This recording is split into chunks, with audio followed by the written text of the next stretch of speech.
সকালের আলোটা চোখে পড়তেই ঘুম ভেঙে গেল। পাশ ফিরে দেখি সৌমিক আমার গালে আলতো করে চুমু দিচ্ছে, তার ঠোঁট নামছে ঘাট বরাবর, হাতটা ইতিমধ্যে আমার কোমরের কাছে। সে আমার নাইটি সরিয়ে আমার দিকে আরও ঝুঁকে আসে। আমি চোখ বন্ধ করে রাখি, শরীর সারা দে, কিন্তু মন যেন চুপ করে থাকে। আজ আমাদের বিয়ের 2 মাস, অথচ সেই প্রথম রাত থেকে এখন পর্যন্ত কখনোই আমি পূর্ণ হইনি। ও শুধু উত্তেজনা তৈরি করে, তারপর নিজেই ক্লান্ত হয়ে ঘুমিয়ে পড়ে। আমি শুয়ে থাকি, ঠান্ডা হয়ে যাই ভেতরে ভেতরে। আজও তেমনি হলো। সে কিছু সময় আদর করে তারপর হঠাৎ থেমে যায়, উঠে পড়ে। তাড়াতাড়ি অফিস যেতে হবে বলে চলে যায়। বাথরুমে আমি শুয়ে থাকি, বিছানায় চাদরের নিচে। আমার শরীর গরম কিন্তু মন বরফ ঠান্ডা। আমি আয়নার সামনে দাঁড়িয়ে নিজের দিকে তাকাই। বয়স 26, শরীর সুন্দর, বুক একটু বড়, কোমর সরু, চুল কোমর ছোঁয়া। বাইরে থেকে হয়তো আমি পরিপূর্ণ, কিন্তু ভেতরে যেন ফাঁকা একটা ঘর। বিকেলে বাড়িতে একা ছিলাম। মা, বাবা, আত্মীয়র বাড়ি গেছেন, সৌমিক অফিসে। আমি সোফায় বসে বই পড়ছিলাম।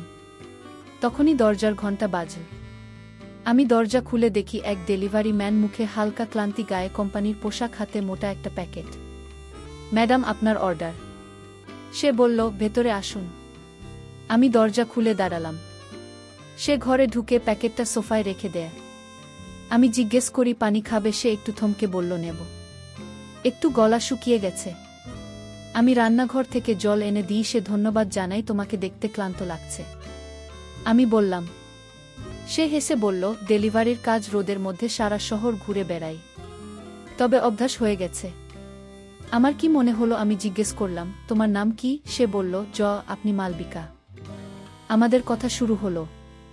সে জানাল, ছোটবেলায় বাবা মারা গেছেন, মা ও ছোট বোন আছে, পড়াশোনার খরচ চালাতে এই কাজটা করে। তার মুখে কোনো অভিযোগ নেই, শুধু একটা স্থিরতা। আমরা অনেকক্ষণ কথা বলি। সে হেসে বলল, আপনার চোখে একটা একা একা ভাব আছে। আমি এক মুহূর্ত চুপ করে থাকি। তারপর জিজ্ঞেস করি, তুমি তো অচেনা, এত সহজে এসব বলছো কিভাবে? সে মাথা নিচু করে বলে, মাঝে মধ্যে কিছু মানুষকে দেখে বোঝা যায় তাদের হাসির পেছনে কতটা কষ্ট জমে আছে। তারই কথাটা আমাকে নাড়িয়ে দেয়। আমি তাকিয়ে থাকি তার দিকে। চেহারাটা সাধারণ, কিন্তু মুখে এক ধরনের ভরসা আছে। সে হঠাৎ জিজ্ঞেস করল, আপনি কি সুখী? আমি চোখ নামিয়ে বললাম, এই প্রশ্নের উত্তর দিতে অনেক সময় লাগে। ঘরে নিস্তব্ধতা নেমে আসে।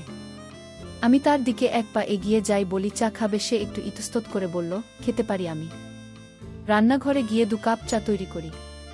ফিরে দেখি সে জানালার পাশে দাঁড়িয়ে বাইরে তাকিয়ে আছে। আমি পাশে গিয়ে দাঁড়াই, তাকে একটা কাপ দিই। সে নরম করে বলে, আপনি খুব শান্ত মানুষ, কিন্তু ভেতরে অনেক শব্দ আটকে আছে। আমি চুপ করে থাকি।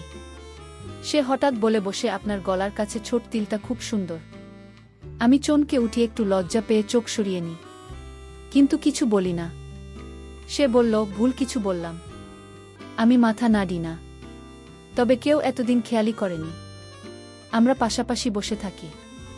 দূরত্ব খুব বেশি নয়, আবার খুব কাছেও নয়। তবু সেই দূরত্বটাই যেন একটা মুগ্ধতা কাজ করছে। তার আঙুল আমার আঙুল ছুঁয়ে যায়, আমি সরাই না। সেই সন্ধ্যা, সেই মুহূর্ত একটা অদ্ভুত অনুভবে মোড়ানো ছিল। পরদিন দুপুরে হঠাৎ আমার মনে হলো, কালকে জয় যেই প্যাকেটটা দিয়ে গেছে সেটা বুঝি আমার ঠিক না। একটু দেখা করতে পারবে? ও এক মুহূর্ত চুপ করে থেকে বলল, অবশ্যই পারবো, এখনই আসি। হ্যাঁ, আমি একা আছি। একটু পরেই ও এলো, চোখে ক্লান্তি, মুখে সহজ হাসি। আপনার চোখে আজ একটু প্রশান্তি লাগছে। সে বলল। আমি মুচকি হাসলাম, বললাম, চা খাবে আজ? আবার আমি বানাচ্ছি। সে বলল, আপনার বানানো চা খেয়ে মন নরম হয়ে যায়। আমি রান্নাঘরে যাই, চা বসাই। নিজের অজান্তেই আয়নায় নিজের মুখ দেখি, চুল খোলা, গলায় হালকা গয়না, ঠোঁটে অল্প একটা হাসি। অনেকদিন পর মনে হচ্ছিল আমি একজন নারী, শুধু কারো স্ত্রী নয়। চা নিয়ে ফিরে এলাম। জয় এবার ডান পাশের সোফায় বসল, একদম কাছাকাছি। আমরা চুপচাপ চা খাচ্ছিলাম।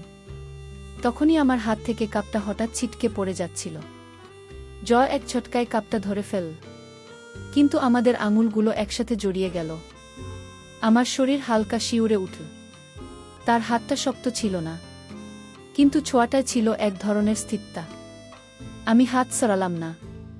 সে ধীরে ধীরে আমার দিকে তাকাল, চোখের দৃষ্টি সরল কিন্তু গভীর। আমি বললাম, তোমার দৃষ্টি এড়িয়ে চলা কঠিন। সে বলল, আপনার চোখে একটা গল্প আছে যেটা আপনি কাউকে বলেননি, কিন্তু আমি সেটা বুঝতে পারি। আমার চোখ ভিজে উঠল। আমি নিচু গলায় বললাম, তুমি দেখছো আমি লুকোচ্ছি? সে আমার মুখের কাছে মুখ আনা। এক মুহূর্তের মধ্যে নিঃশ্বাসে নিঃশ্বাস মিশে গেল, ঠোঁট ছুঁই ছুঁই করছিল। কিন্তু ও থেমে গেল। আমার চোখ ধীরে ধীরে খুলে গেল। আমি কিছু বলি না। সে আস্তে করে বলল, আমি ছুতে চাই কিন্তু ভাঙতে চাই না।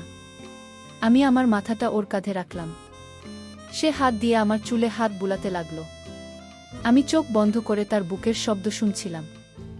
আমার মনে হচ্ছিল আমি অনেকদিন পর এক নিঃশ্বাসে নিজের মধ্যে ফিরে এলাম।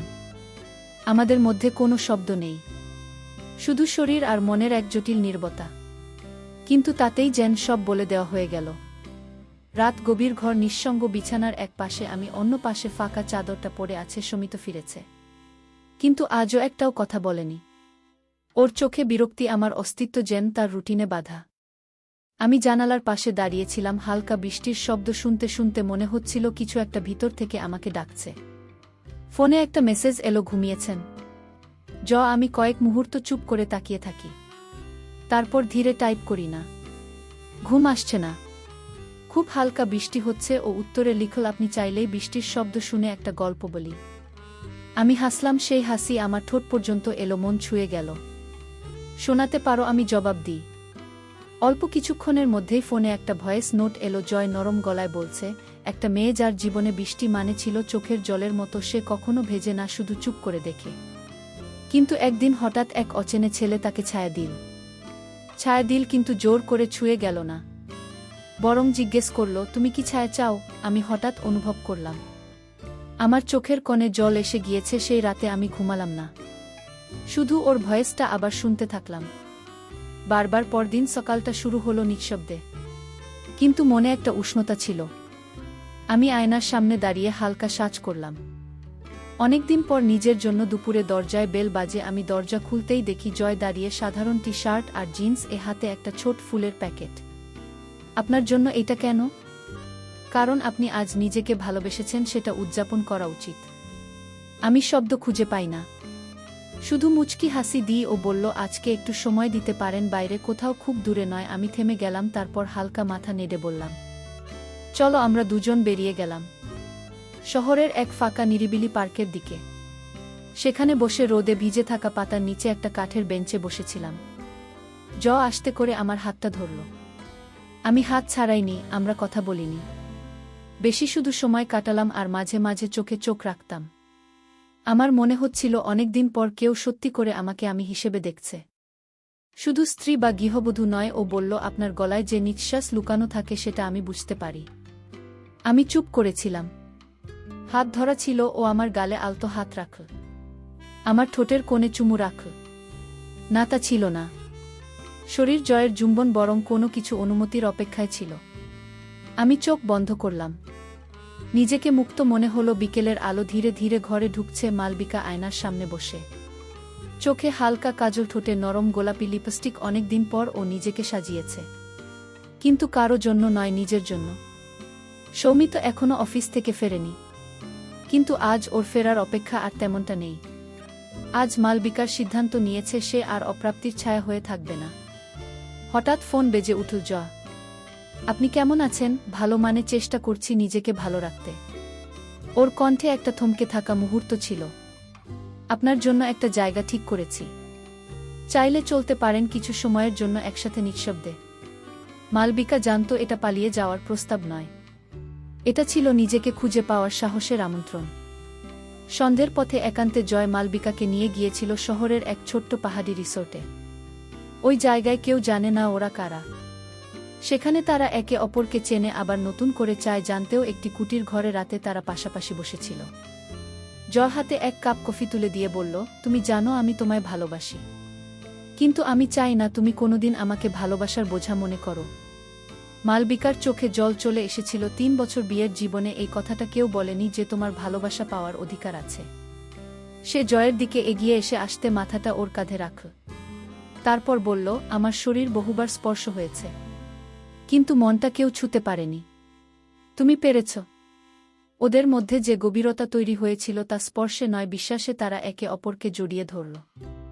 সেই আলিঙ্গনের শরীরের উত্তাপ ছিল, কিন্তু তার চেয়েও বেশি ছিল ভেতরের শূন্যতাকে ভরিয়ে তোলার শান্তি। রাতটা তারা একসঙ্গে কাটালো, চুপ করে, চুমু ছোঁয়া, কাছে আসা, সব ছিল। কিন্তু অহংকারহীন কেবল সম্মতিতে ধরা। শেষ সকাল একটি নতুন সূচনা। সকালবেলায় মালবিকা সূর্য ওঠা দেখতে দেখতে বলল, আমি ফিরব, আমি পালিয়ে যেতে পারি না, আমাকে যেতে হবে।